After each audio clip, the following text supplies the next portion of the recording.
Well, we better do this before the cloud caps us in. Hey guys, hold still.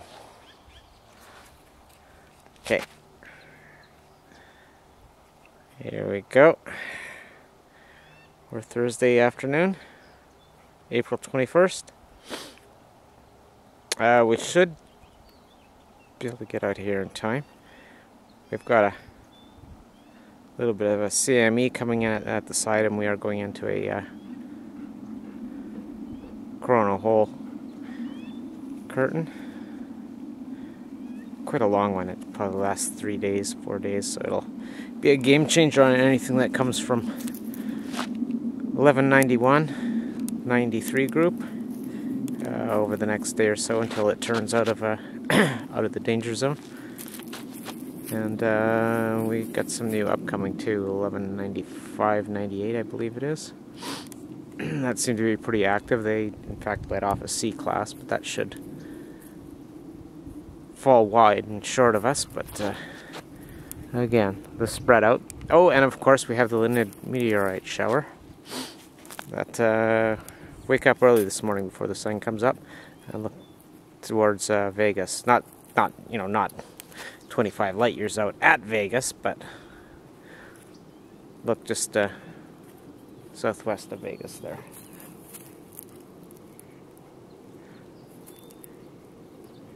Which was our North Star 13,000 years ago, about the time of the Clovis split. Yeah, well, okay, I'm just about ready.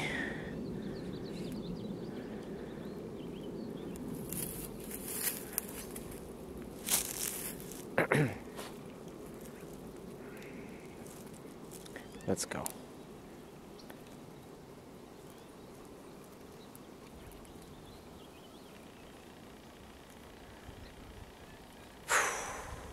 We're there.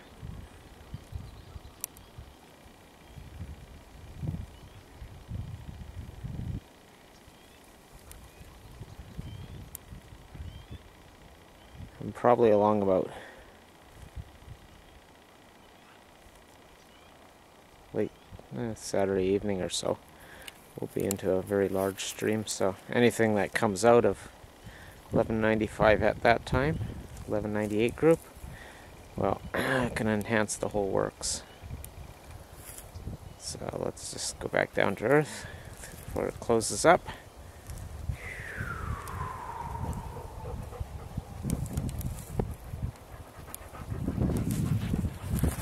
And down. Sorry guys.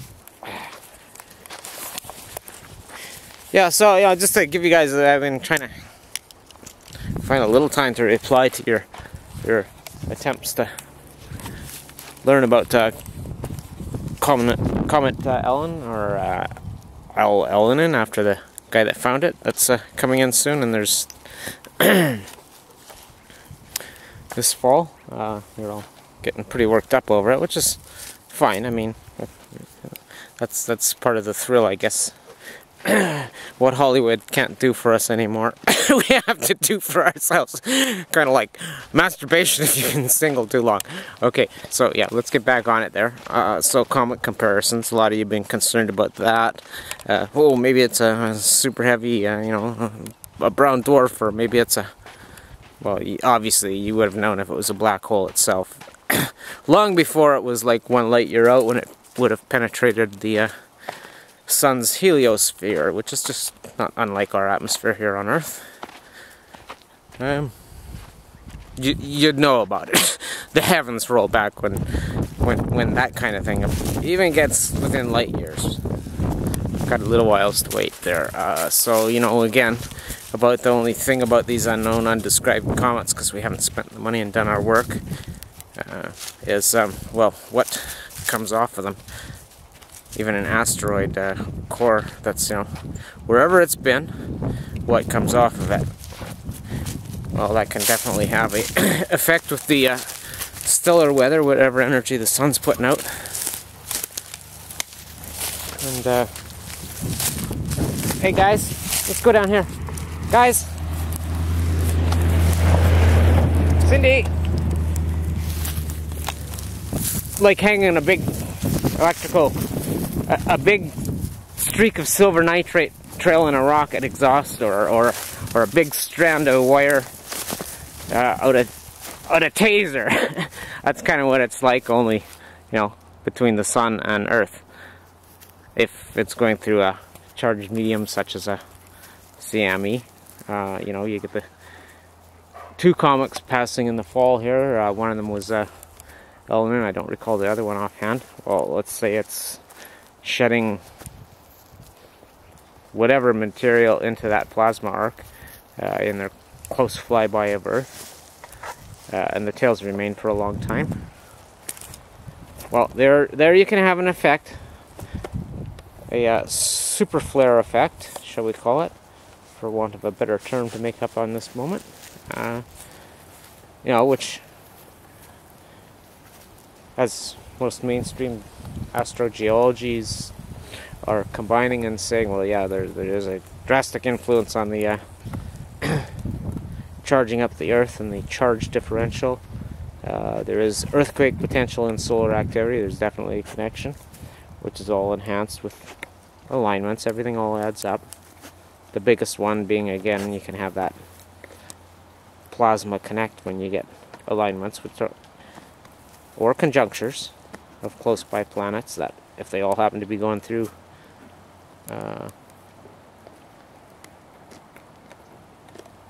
solar plasma, you know, CME trillions, that's corona mass ejection. Sorry, some of you may not be familiar with the terms. Well, then again, yeah, okay, so you can have major consequences if everything lines up like that. You guys comparing Elenin to your Nibiru idea, no. I still tell you what Nibiru is. It's like the Aurora Borealis, only instead of the atmosphere, it's well, about a light year out. And our heliosphere, our sun's atmosphere, pretty much the same thing. And as I keep telling you, you can expect to see one the first time we come across dense enough shit in the interstellar cloud we're going through. You'll see Nibiru, nose of the star, at well, we're probably around that way, southeast, southwest. Pardon me. Like a big flash. This is so the heavens roll up. If you're getting it at night, getting a little rain here, radiation rain, possibly. No.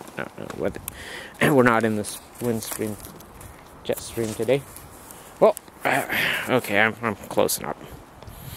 There you go. So anyhow, early morning before the sun comes up, look towards Vegas, and well, they're saying probably about 20 counts per hour, which is pretty low, but the thing is, you're seeing how it ties in as an example of what you can expect from comet flybys. Now keep in mind, this is an old comet trail. It's like the Civil War, according to spaceweather.com's page. Was the last time it flew through.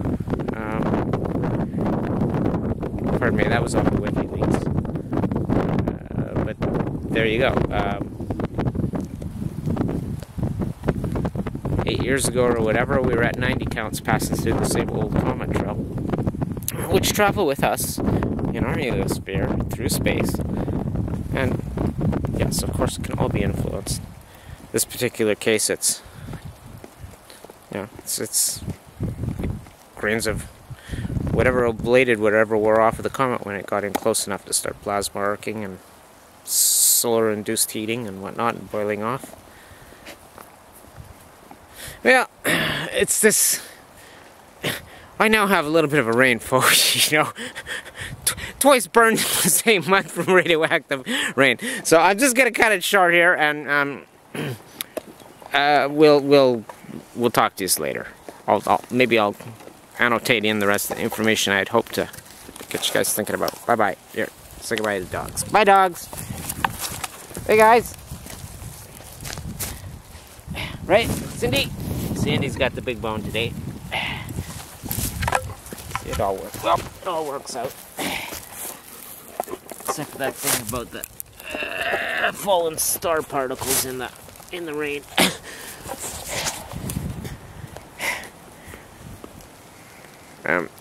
Who pays for it? Who pays for this? Okay, we know the taxpayer's going to pay to rebuild the Fukushima reactor, they think, and compensate all the victims, the local victims, within that corporate prefecture. Who's going to compensate me for my lost time and everyone else, and all the food damage, besides the people that were entrusted that had strict liability to make sure that was all safe? And when I say safe, I don't mean Stephen Harper upping the food radiation limit 1,000 times. No. Those games don't relieve you any strict liability, people. Don't suck yourselves in. Do you want all your infrastructure to go kaput, bankrupt, over class action lawsuits and, you know, criminal negligence causing death when it's proven that people are gonna die in 10 years? Yeah, I know. They got away with it in 1986, believe me. Diagnostic technology, way advanced. Yeah, see. It's pretty easy to make a pretty solid case. It's not so easy to defend it. So, well, make your choices. I'm just telling you. You corporate lackeys, protect your fucking corporation or you'll have none. And we'll have no food supply. The whole thing will collapse. Yeah, I know the plan is some vultures at the top that think they're gonna have, well, great, we'll buy it all up on cheap. No. By then we'll have found our own fucking solutions, okay? Growing food in our basements and our balconies and in our backyards and front yards. So, fuck you!